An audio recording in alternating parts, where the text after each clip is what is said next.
E aí, como estão os seus estudos para o Banco do Nordeste, principalmente na disciplina de matemática? Hoje nós vamos estudar 4 questões sobre matemática financeira que veio cobrando na última prova do Banco do Nordeste lá de 2018. Então já se inscreve aqui para você receber as próximas aulas, curte esse vídeo se você quiser tirar nota máxima em matemática e vem comigo na aula de hoje. Olá pessoal, eu sou a Pri e eu te ajudo a ser aprovado em concursos públicos em até 4 meses, mesmo começando do zero. E na aula de hoje nós vamos estudar matemática, que é uma disciplina que a maioria tem dificuldade. Então, um pouquinho mais aí que você estudar do que os seus concorrentes e conseguir acertar mais questões, você já vai conseguir passar na frente de muita gente. E a gente vai fazer algumas questões de matemática financeira que caíram na última prova. E como é o concurso bancário, a gente sabe que esse assunto sim vai aparecer na prova em alguma questão, com algum exemplo. Então você precisa saber identificar e saber como resolver. Então vamos lá para mais uma aula. Então a primeira questão é a 117, que diz o seguinte: sabe-se que o custo efetivo total de um financiamento é determinado pela taxa operacional, que inclui todos os encargos e despesas que incidem na operação. Por exemplo, taxa de juros cobrada pela instituição, seguros, registro de contrato, entre outras. Nesse sentido, ao se compararem taxas operacionais de instituições financeiras distintas para determinada operação de financiamento, a mais vantajosa para o cliente sempre será aquela que apresenta a menor taxa de juros. Então, essa questão aqui, no bloco, né, de matemática financeira, que a gente está vendo aqui da última prova, é uma questão que, primeiro, você precisa de interpretação de texto para entender o que está perguntando, só que se fosse só isso, ela estaria no bloco de português, né? Não aqui de matemática financeira. Você precisa saber sobre como que funciona essa cobrança de juros, o que é um custo efetivo total. E aqui traz, né? Então, essa primeira parte aqui da questão, ela está correta porque ela fala realmente o que é esse custo efetivo total. Então, qualquer contrato que você vá até o banco para fazer, um financiamento de um carro, de uma casa, um empréstimo, sempre nesse contrato vai ter o CEF, que é esse custo efetivo total. Nele vai aparecer não só os juros. Então, vamos supor que você vai lá fazer um empréstimo e a taxa de juros é de 8% ao mês. Não é só os 8%. O custo efetivo total, ele vai considerar os 8, vai considerar também taxa de administração que possa ter, taxa de contrato, algum seguro embutido que tem ali também. Então, tudo o que tiver vai ser o custo efetivo total. Então, até aí, ok, tudo bem. Só que o que está afirmando aqui, no final, né, dessa afirmativa, é que o cliente, se ele for em instituições financeiras distintas, ou seja, se ele for em vários bancos, o mais vantajoso para ele vai ser aquele banco que a taxa de juros estiver menor. Então, aqui não está considerando o custo efetivo total, está olhando só para a taxa de juros. Então, vamos imaginar nesse exemplo que eu dei do empréstimo de 8% ao mês e que tenha todas essas outras cobranças que eu informei aqui.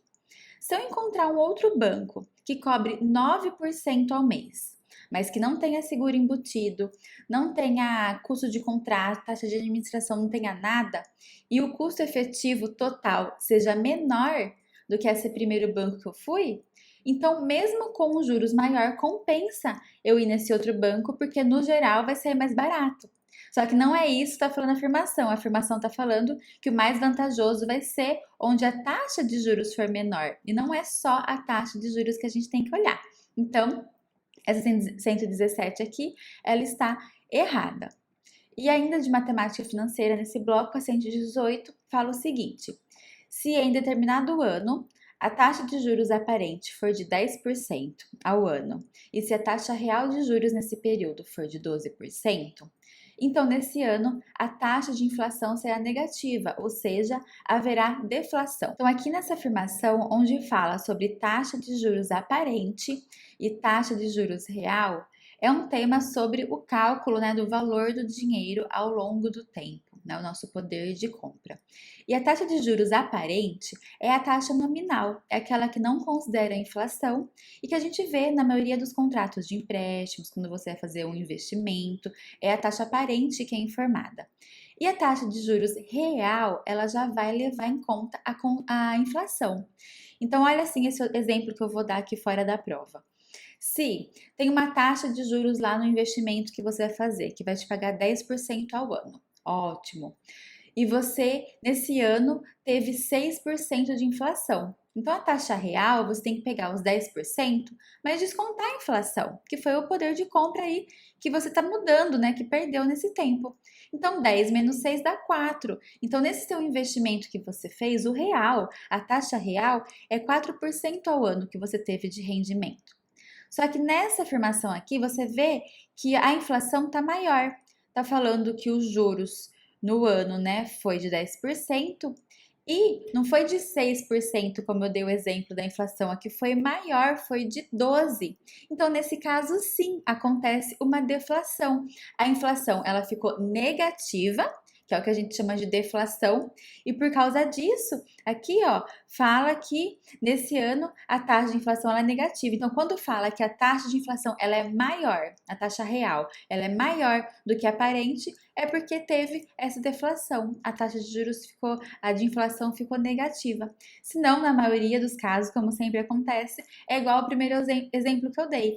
Uns 10% aí de juros anual e uns 6% de inflação. Então, a diferença aí fica uma taxa real de 4, tá? Então, tá certo a afirmação aqui da 118.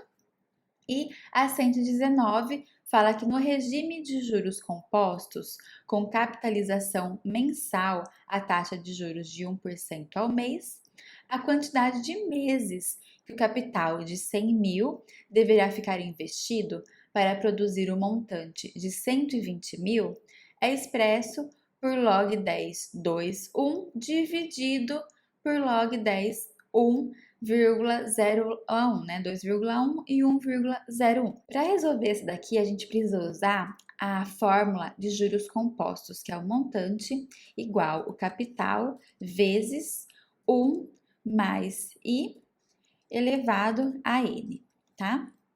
E aqui substituindo, a gente tem 120 mil, que é igual a 100 mil, que é o capital, vezes 1 mais a taxa, que a gente vai colocar aqui na fórmula dessa forma, elevado aqui a N, né, ou a T, que é o tempo.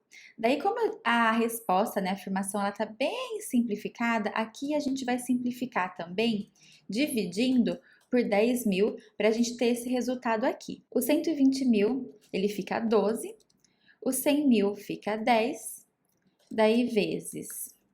Aqui, né, fica 1 mais 0,1, fica 1,01, continuando aqui elevado a N. E aqui você vê que são números bem parecidos com o que aparece lá na afirmação, tá? Então, para simplificar mais ainda, você pode dividir aqui por 10, para ficar 1,2 é igual a 1,001 elevado a n. E quando a gente fala de logaritmos, o expoente ele pode descer para fazer essa multiplicação. Então aqui a gente pode colocar log de 1,2 é igual. O n que está lá como expoente, ele desce aqui e multiplica log de 1,01. E daí agora é só isolar o n, a gente vê aqui que o log de 1,01 está multiplicando o n, a gente passa para o outro lado dividindo. Então, de um lado vai ficar o n e do outro lado já estava ali o log de 1,2 e ele vai ser dividido pelo log de 1,01. E daí você pode perceber que está diferente aqui, ó, o 1,2 está diferente do que o apresentado na afirmação. Aqui nós temos 2,1 e não 1,2, que é o que deu o resultado. Por isso que a 119 ela está errada. 120 é uma situação hipotética, diz que um cliente tomou 60 mil de empréstimo num banco e a quantia foi entregue no ato, sem prazo de carência. e deverá ser quitada pelo sistema SAC, né, de amortização, em 12 prestações mensais consecutivas e com a primeira prestação vencendo um mês após a tomada do empréstimo. A taxa de juros contratada foi de 2% ao mês. Nesse caso, o valor da sexta prestação será de 5.700. Então, aqui está afirmando que a parcela número 6, ela será desse valor. Então, você precisa fazer os cálculos para ver se realmente é 5.700. Então, primeiro, as informações que nós temos é que foi aqui emprestado, né, 60 mil e que foi em 12 meses numa taxa de 2%, certo? Essas são as informações que a gente tem.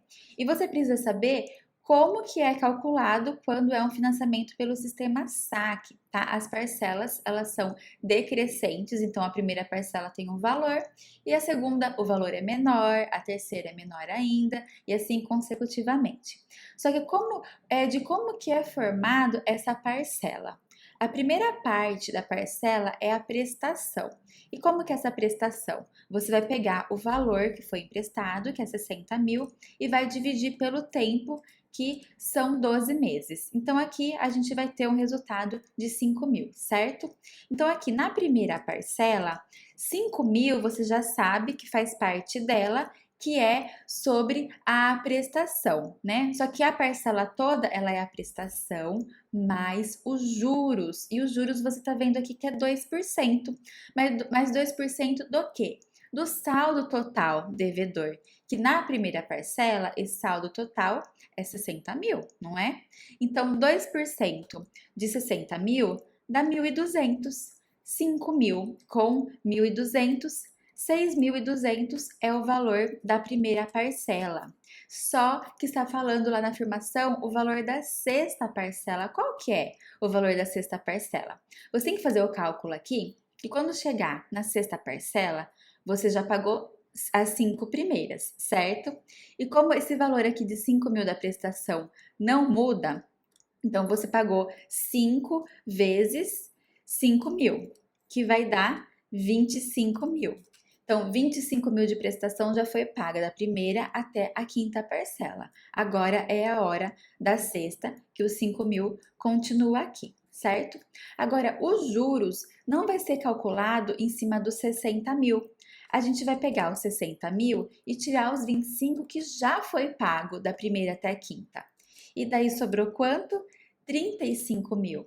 E daí você vai calcular os juros em cima de 35 mil, 2%, né? Se fosse 1% seria 350, como é 2%, os juros é 700. Então, o total aqui da parcela, 5 mil mais 700, deu 5.700 o valor da parcela número 6, que é exatamente o que está falando aqui na prova, né? Que a sexta parcela é 5.700. Então, a 120 está correta. E aí, o que você achou do nível de dificuldade dessas questões? Você percebeu que se preparando e estudando previamente não é tão difícil assim, é muito possível você acertar questões de matemática na sua prova. Então comenta aqui para mim o que você achou e aproveita para clicar no link da descrição, onde você consegue adquirir 3 simulados para você já treinar os seus conhecimentos antes da prova e poder identificar onde estão os seus erros, se é mais em matemática, qual assunto de matemática mais você deve dar atenção para corrigir e no dia da prova não errar, já acertar tudo antes da prova acontecer para ter uma nota melhor do que se ela fosse hoje. Então esses simulados você encontra 60 questões inéditas, nenhuma vai ser igual das que você já estudou, mas todas elas foram formuladas tanto no enunciado como as alternativas no mesmo padrão que segue aí a banca Sesgran-Hill. Então essa é uma ótima forma de você se preparar nessa reta final para a prova e poder fazer ajustes aí que vão garantir uma maior nota efetiva ali no dia da prova. O link está aqui na descrição e no primeiro comentário. Curta o vídeo e se inscreva para você receber os próximos e eu te vejo lá. Tchau!